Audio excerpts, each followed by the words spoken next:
Only water. So ముందు మహేష్ అజంతా గారిని మాట్లాడాల్సిగా request చేస్తున్నాను. నా ఎనర్జీ అలాంటిది. నువ్వు ఈ లోపు ఏదేదో పెట్టేసావమ్మా. ఇప్పుడు నిజంగా బ్యాడ్ గా అనుకుంటారు మళ్ళీ. లేదు sir, water sir, water. Stage ని అలంకరించిన సెట్టింగ్ వాళ్ళకి, స్టేజ్ కింద ఉన్న ఆర్ట్ డిపార్ట్మెంట్ వాళ్ళకి, అందరికి, ఇక్కడ ఉన్న ప్రతి డిపార్ట్మెంట్ కి, అండ్ బయట చాలా మంది జనం నా మీద వచ్చి పడుతుంటే ఆపిన మా బాడీ గార్డ్స్ కి అందరికి పేరు పేరున థ్యాంక్ యూ సో మచ్.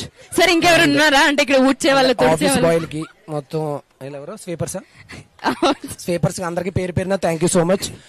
ఈ సినిమా మంచి సక్సెస్ అవ్వాలి. ఎందుకంటే ప్రొడ్యూసర్ గారికి మనం అంటే చాలా అభిమానం. మనం అంటే సినిమా అంటే అభిమానం, సినిమాలో ఉన్న వాళ్ళు అన్న అభిమానం.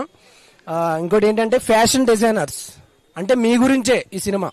నేను అన్నా ఎందుకు తీయకూడదు ఫ్యాషన్ డిజైనర్స్.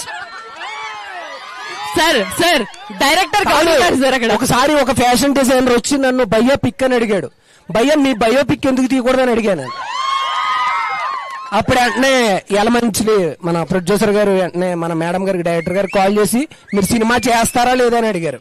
వెంటనే ఇలా ఫ్యాషన్ డిజైనర్ బయోపిక్ వచ్చింది. నాదైతే కాదు, కుర్రోళ్ళు మంది అంటున్నారు, కానీ మా ఫ్రెండ్ ఉన్నాడు ఫ్యాషన్ డిజైనర్ ఒకడు, వాడు బయోపిక్ అనుకుని చూస్తాను నేను. మీరు కూడా మీ బయోపిక్ అనుకుని చూడండి.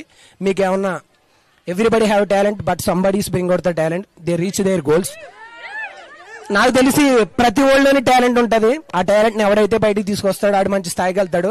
మీరు మీ ఫ్యాషన్ డిజైనింగ్ టాలెంట్ ని బయటికి తీసుకొచ్చి మన రాహుల్ సిప్లి గంజానకి, మన హీరో గారికి, వీళ్ళందరికీ డిజైన్ చేసి వాళ్ళ నెక్స్ట్ లెవెల్ కి తీసుకెళ్లాలని మనస్ఫూర్తిగా కోరుకుంటున్నాను. సినిమా చూడండి. మహేష్ అజంతా యాక్టర్ అని ఉంటుంది, విత్ మహేంద్ర ట్రాక్టర్ అని ఉంటుంది. అవకాశం ఉంటే ట్యాగ్ చేయండి, లేకపోతే రిపోర్ట్ కొట్టండి. ఓకే, థ్యాంక్ యూ మహేష్ గారు. అసలు ఏంటి ఈరోజు ఫ్లోలో ఉన్నారు, rhyming timing and thank you so much. లేదు మా దగ్గర కిట్స్ లేవు. So and